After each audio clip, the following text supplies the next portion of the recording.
queria que você falasse um pouco sobre a importância da advogada Messia Albuquerque, digamos, não só para o Rio Grande do Norte, mas para o Nordeste, para você dar essa dimensão de Messia enquanto defensora naqueles período tão difícil. Eu conheci Messia quando estava preso na casa de detenção do Recife, quando os presos políticos tinham as visitas nas quintas-feiras, quintas e sábados, me parece, de Messia Albuquerque Ferreira.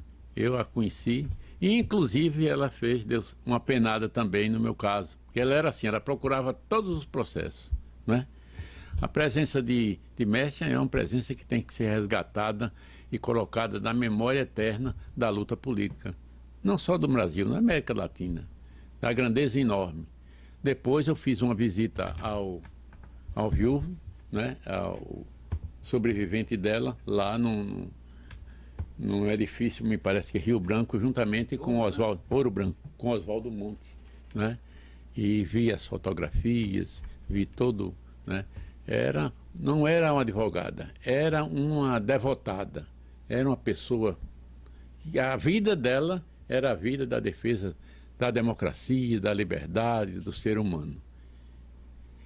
A história do Brasil ainda deve muito ao resgate total da vida de Messia Albuquerque Ferreira, que foi homenageada aqui, né? Você lembra, né? Foi uma coisa espetacular, né? Mas não é só isso, é ter ela como o arauto, né, dessa luta, dessa visão de que o advogado que se debruça sobre as causas populares e sobre a liberdade, mantendo até o risco, né, o risco de sua vida permanentemente, e às vezes até das incompreensões, muitas existiram, né, do seu verdadeiro papel. Foi advogada de Gregório Bezerra, né? Ela visitava muito Gregório durante os dias de visita, que eram as quintas-feiras, e eu presenciava essa conversa.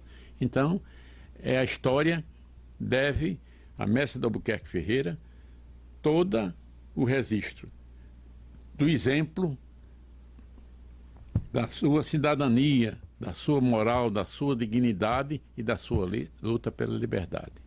Tudo que se fizer relembrando o nome de Messia, como já fez muitas homenagens, você mesmo na OAB, quando se fala em Messia Albuquerque Ferreira, o próprio Roberto Furtado foi assim um mensageiro, né, dessa luta também, né, que ajudava a tramitação dos processos, né,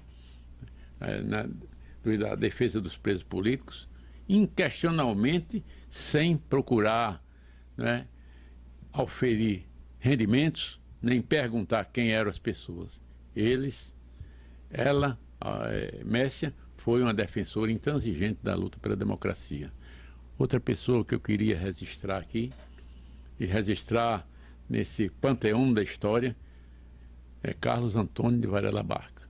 Um exemplo, foi meu advogado, gratuitamente, não só meu, como vários companheiros, que faziam as defesas, ia a auditoria militar, discutir não só o paradeiro dos presos políticos. Interessante, quando ele chegou na auditoria, e chegou lá e diziam que eu não existia o meu nome preso. Eu estava desaparecido. Quer dizer, era um passo para ser assassinado, né? Tanto que tem alguns livros de um companheiro nosso que é jornalista, Ibirê de Sá, de Moreno, de que eu teria sido assassinado. Porque o normal era esse. Se assassinava, desaparecia e desaparecia, não voltou mais. E Varela Barca fez a defesa perante os tribunais, mesmo com eu tido como desaparecido, e quando voltou a Natal, fez com que se reduzisse a minha pena, né, e de que eu conseguisse sair da primeira prisão. Eu tive 3 prisões consecutivas. Então era esse o retrato, né? Não só ele, como vários advogados, né? O doutor João Maria Furtado também prestou inestimável serviço, não só ele, como tantos outros nomes, que ajudaram muito essa luta em 68, no processo de soltura dos presos políticos, quando amenizou mais a coisa, e os nomes deles hoje constam dessa memória, né? Essa memória histórica. E o nome de Messia é um nome inesquecível, é um nome para se registrar eternamente na luta daqueles que foram, não aquele heroísmo que a gente elogia, o heroísmo de pura fantasia ou retórica literária, mas sim o heroísmo de ser o protagonista de uma luta que a morte não liquida, que a memória reserva para sempre. É esse o conceito que eu tenho. Agora, Meri, depois de 68, quando o negócio começou o negócio da luta armada, o negócio pegou mesmo, muitos norte-riograndenses foram mortos e desaparecidos, né? Isso. Quem desses você conviveu? Irã Pereira, qual a ideia que você tem de Irã Pereira? Você conviveu com Irã? Não, Irã eu não convivi.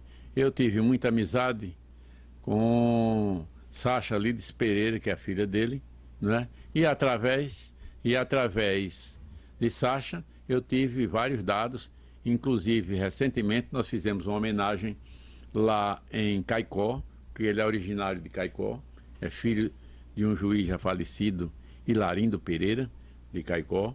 Então ele é uma figura que não é bem conhecida no Rio Grande do Norte, mas em Pernambuco ele é muito conhecido.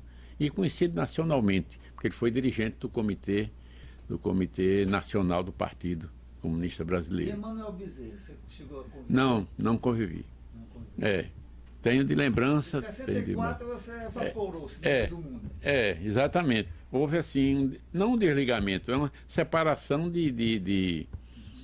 vamos dizer, de períodos, né? Períodos. Basta dizer que Luciano me conta muito de quando ele tinha conhecimento que eu estava preso, que estava preso em Natal, eles em Itamaracá, porque naquele período eu ainda estava preso em Natal. E, no entanto, a lembrança que fazia era Juliano Siqueira, né?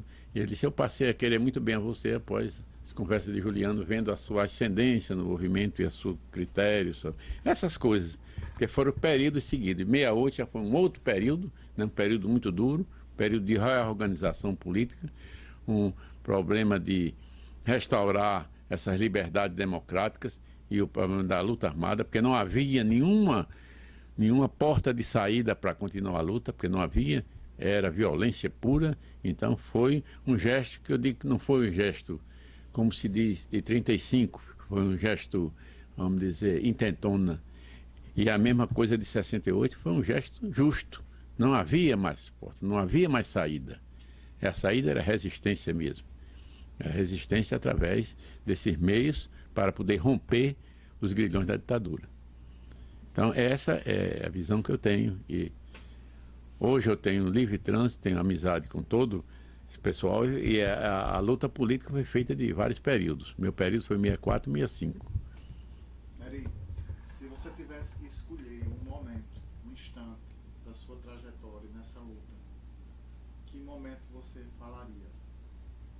Que momento você escolheria para dizer de importância que teve na sua vida? Que ele deixou a marca? Bom, o momento mais importante na minha vida foi minha opção pela luta política. Vamos dizer, a questão das ligas camponesas. Eu saí do Ateneu diretamente para as lutas populares, escolhendo o caminho da luta da reforma agrária.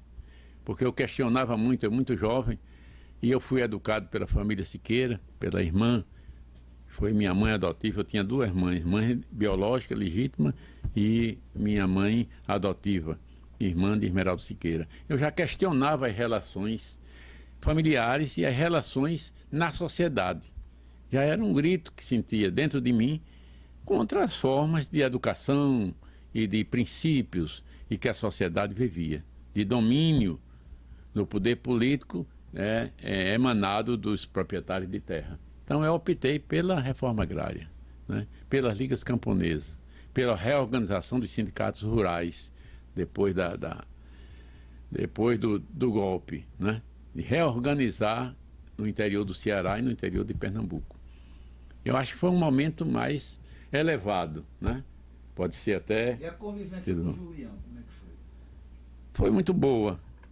Julião era... Francisco Julião. Francisco Julião Arruda de Paula, né? Era homem de origem de proprietários rurais, mas que renunciou a tudo isso, né? para trilhar esse caminho de organização das lutas camponesas, né?